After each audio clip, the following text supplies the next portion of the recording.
Yes. Oh yeah, this is amazing. What's up YouTube? Welcome back to Tried LV. Today we have a highly demanded video. Previously we were unable to add the digital dash, but recently they came out with a version that fits the CC. So today I'm going to show you how to install it and some of the features.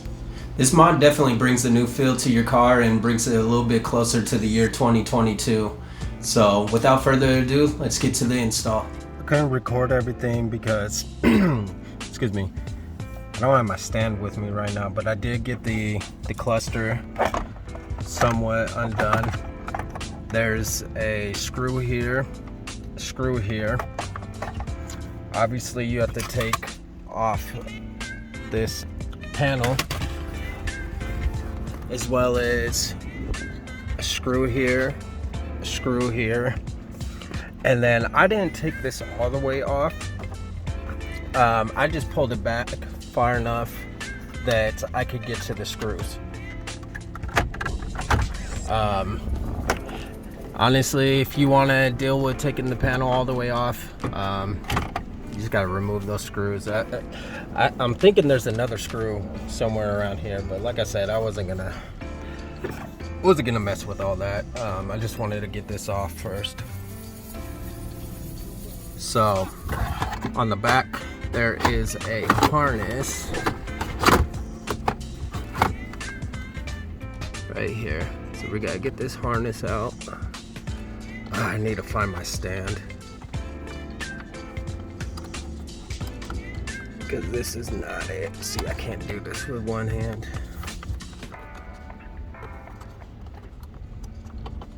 Anyways, that's where the harness is. I'm gonna turn off the camera and get this out.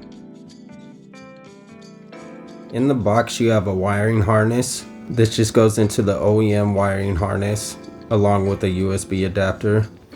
You have a HDMI adapter, a wireless dongle so you can mirror what is on your phone, a product warranty card for the wireless dongle, and the instructions.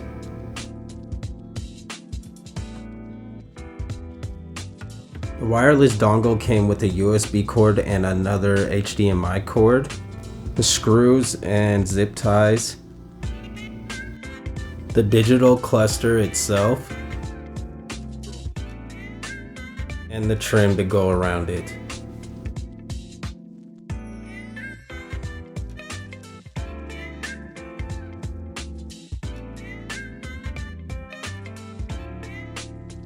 First thing you need to do is remove the trim if you haven't removed it already. Then you need to remove these screws.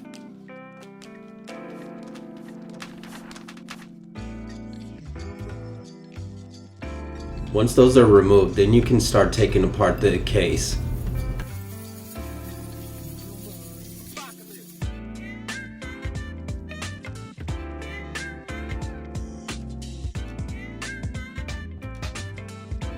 With the case removed, now you can pull out the motherboard.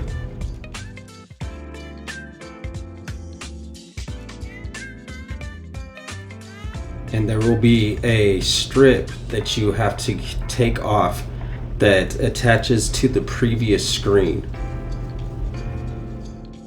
Now this part can be a little tricky, so you may want to use, if you have any trim removal tools or anything like that, something small and plastic that you can get to that and easily take it out. You don't want to break that ribbon just in case you want to go back to OEM. With the same tool that you use to remove the ribbon, use that to remove the needle pointers. And then on the other side, you can begin to remove some of the latches and slowly pry apart the motherboard.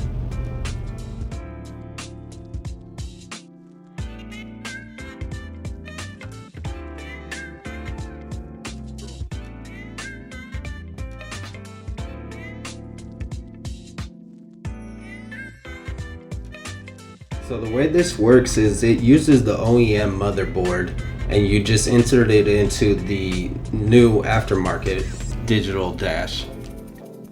For this next part, you will need something almost needle-like so you can remove the 4 thimbles.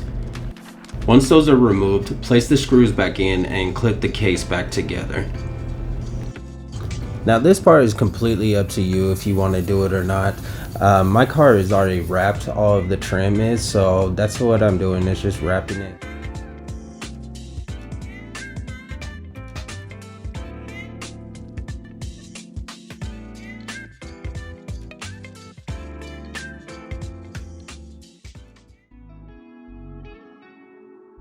Now it's time to start running the wires through the dash.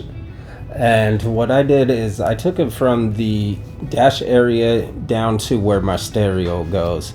So you're going to run your USB cord as well as your HDMI cord. And as you can see, I started to struggle because I decided to be hard-headed in the first place and not fully take that dash trim out. And it was a little bit of a struggle to get it in there, but I was still able to do it. The hardest part was probably getting the screws in there, but I just bent it a little bit and I was able to get the screws in.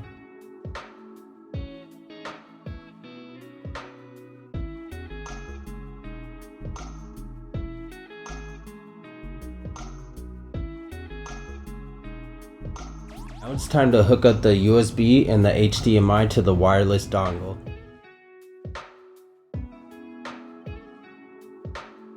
Once you have everything put back together, then you could begin setting up the wireless dongle.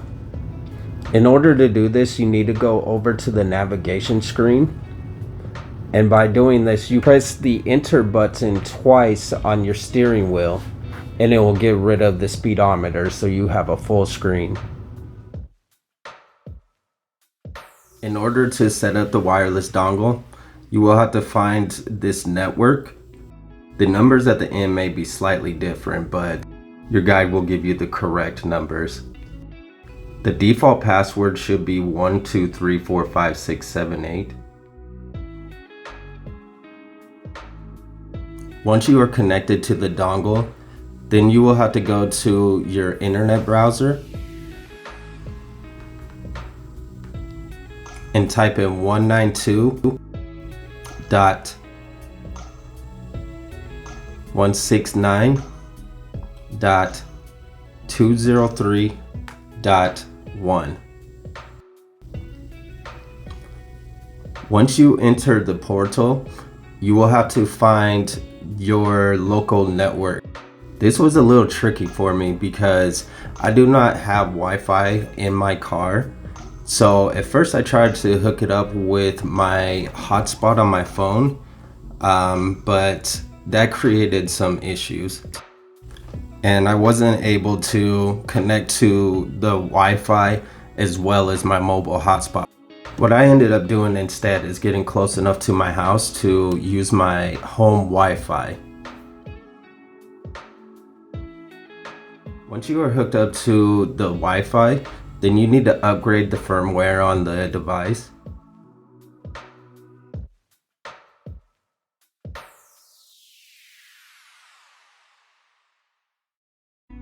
And once the firmware is updated, your device will restart. Once the device has restarted, then you are ready to use the mirroring feature of the dongle. So in my case, I have a Galaxy, so I use Smart View.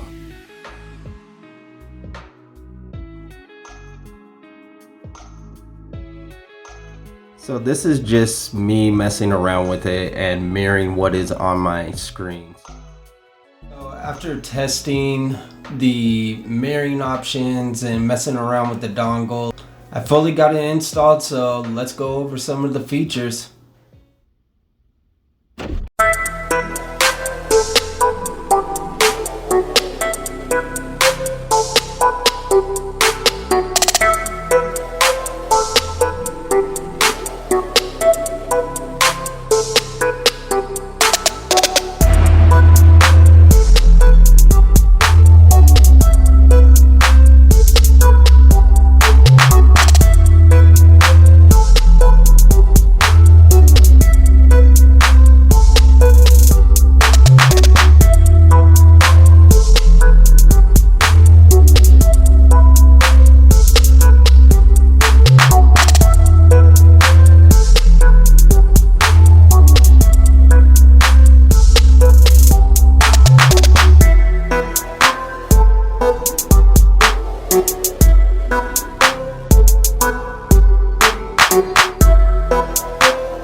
In the end, I honestly didn't even use the dongle.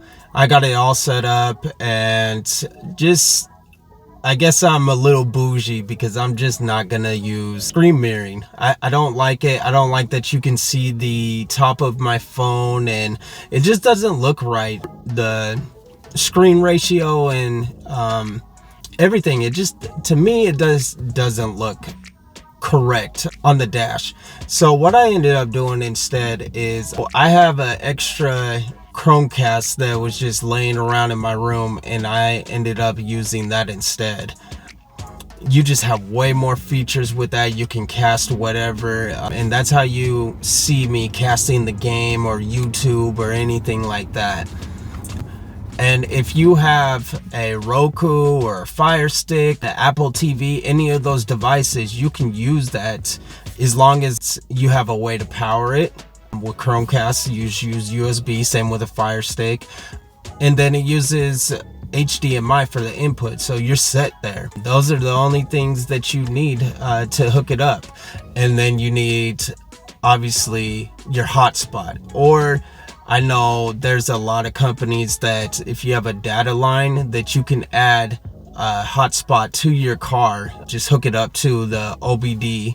I plan on doing that in the future. I haven't got to it yet, but as of right now, if I do want to use my Chromecast, I just hook up my mobile hotspot, and then I have to turn on my Wi-Fi and link to it that way. So the dash does have speakers in it. So if you're watching a video or anything like that, it will play through the speakers. Again, the only time I can see myself using it is maybe I'm out driving Lyft for the night and I go to get lunch and I just pull over and the game's on or something like that. I could just turn it on and make it full screen and just chill while I eat my food and watch the game until I start driving again. It's definitely a hazard driving, so I don't recommend doing it at all. It's probably illegal to do if you get pulled over and you have a movie or something like that playing. The biggest disappointment is the lack of navigation. Now, I was hoping that I would be able to use my Chromecast and have the navigation on there, or have a way to cast Waze or Google Maps or something like that to my Chromecast. Unfortunately, they don't have that ability. I don't know why they don't. I was able to find one map, but it wasn't actually maps. It was, I don't know, it was a weird program, so that didn't really work out. I should have known better because the Chromecast doesn't have GPS built in. I have looked on AliExpress. They do have some devices that have GPS built in, but you may have to use like a remote to type in your destination, and it just seems like a lot of work to do. So that was one big downfall. If you see the newer Volkswagens, Arterions, or pretty much any of the newer ones that have the digital cluster, they have the navigation where you're able to display it on there, and then your radio is doing something separate, so it doesn't take up both of them. Whereas this one, you can only mirror what's on your screen. So I know for a lot of people that's kind of a disappointment, but this does have a lot of other features that makes it worth it in the end. When you set your time, unfortunately it's a military time only, 24-hour clock. Also, there's not a way to change from Celsius to Fahrenheit. It's no matter what, it's on Celsius. So hopefully they come up with a firmware update for this. I don't know if they ever will, or how you would, well, I guess there's USB, so you probably could install it that way, but I don't know if they plan to do any type of software updates in the future, but hopefully that will come. Some of the features, they don't work for me at least, and I don't know if it's just the software is kind of the same across the board for other models, but pretty much all of the comfort settings, I couldn't figure out what they do. If they do anything, I couldn't figure out how to make it work on my end. The lights and vision, that still works, and that's on OEM as well. So you're going away lights and you're coming home lights, those still work. So there's a lot of different settings for the ambient lights. I'm not exactly sure the amount of colors there is, but you can set separate ambient lights versus the pointer lights can be separate, and the color of your car can be separate as well. So each one of those customized to whatever you like, or you can make the pointers match whatever the ambient light is. The FM transmitter, I didn't even mess with, honestly. I have a radio in my car already, so I'm not sure why they added that on there. Like I said, there is a speaker, so, and there's an antenna on the harness, so I guess you could use that for whatever reason. I have no idea why you would use that. The video display setting, I believe, is for your backup camera.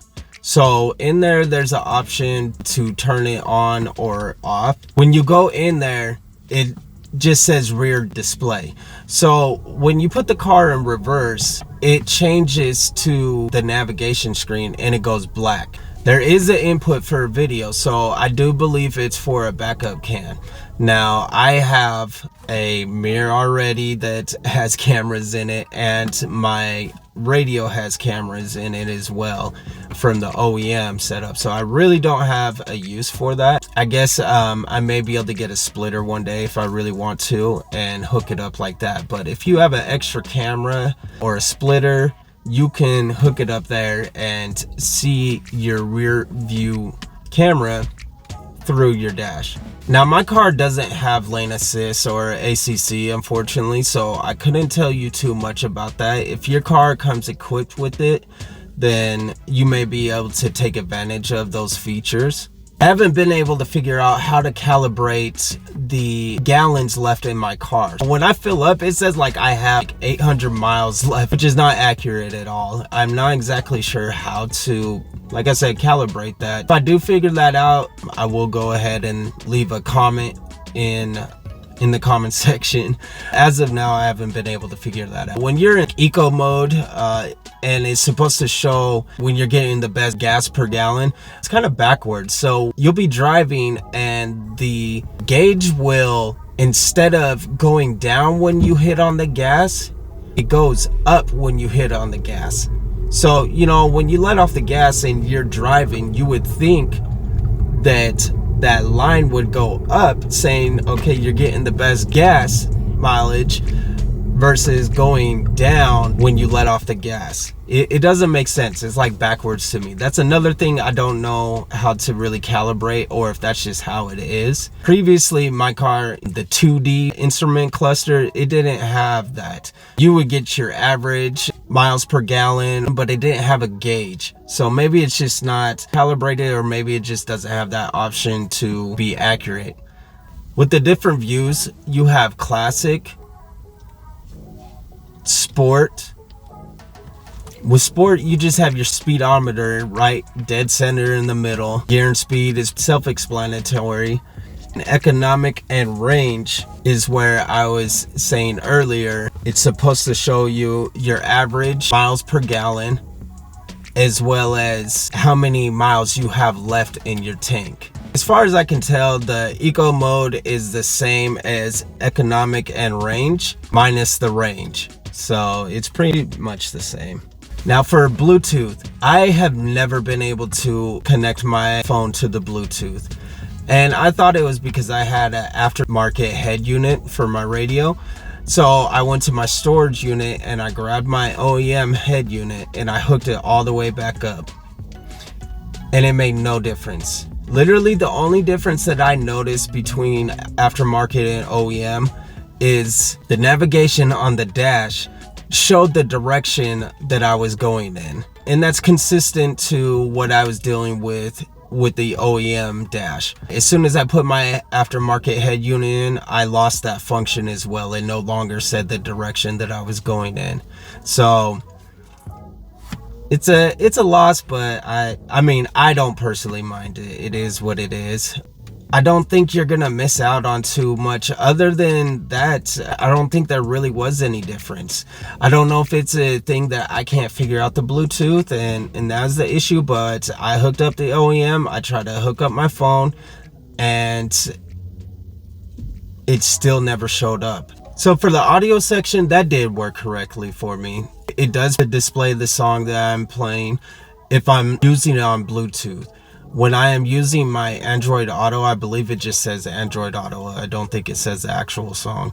It does show me when any of the doors are open, the trunk, the hood, things like that. It will alert me of those. As far as engine codes showing up or light codes or anything like that, I have aftermarket wheels and I didn't put my TPMS sensors in them. So it does still show the light for that, but it doesn't show exactly what is out. As far as I've seen so far, and I've checked all over in the settings, my OEM dash used to drive me crazy with that, but it would pop up all the time and say tire flat or whatever the case may be. It doesn't say that with my dash, but I do see the light for it, and I do have the beep for it as well. You do have your voltage on the screen. I don't know how accurate it is though. And above the display, there is another area for your check engine lights, your blinkers, and things of that nature. I think that's pretty much gonna do it, guys. There is a little bit more to it, but I covered, I think, pretty much all of the important things. If you have any questions, I'll be more than happy to answer them. I always try to stay as active as I can with the community. But if you made it to the end, thank you so much for checking out the channel. If you're a new viewer, please like and subscribe. We also have a community on Facebook, a modified Passat and CC group. If you're watching this video, more than likely you have a CC or a Passat, or maybe you're just interested in Volkswagen period, or you have another model of Volkswagen, but you would like to join our community. Definitely let me know and I could get an invite out to you. It's a very warm and welcome community. A lot of the communities, not talking down on them, but you know, when they're bigger, they're not as family like. This community is great. We work with businesses so you can get discounts on any modifications that you're getting done or maintenance, anything like that. We also have a tech group where if you have any questions that you need answered, you're working on your car, you can ask an actual technician and they'll get back to you and assist you the best that they can. So it is really just a great community. I will leave a link, or if you just want to reach out to me and get more details about it. We do have raffles and things of that nature to support the group, and there is merch as well that you can buy. And you know, I don't know what else I can say about it. It is a great community. Other than that, thank you so much for checking out Tried LV. Please leave a like and subscribe. If you like this video, please check out the other videos. I appreciate the support. Till next time, guys.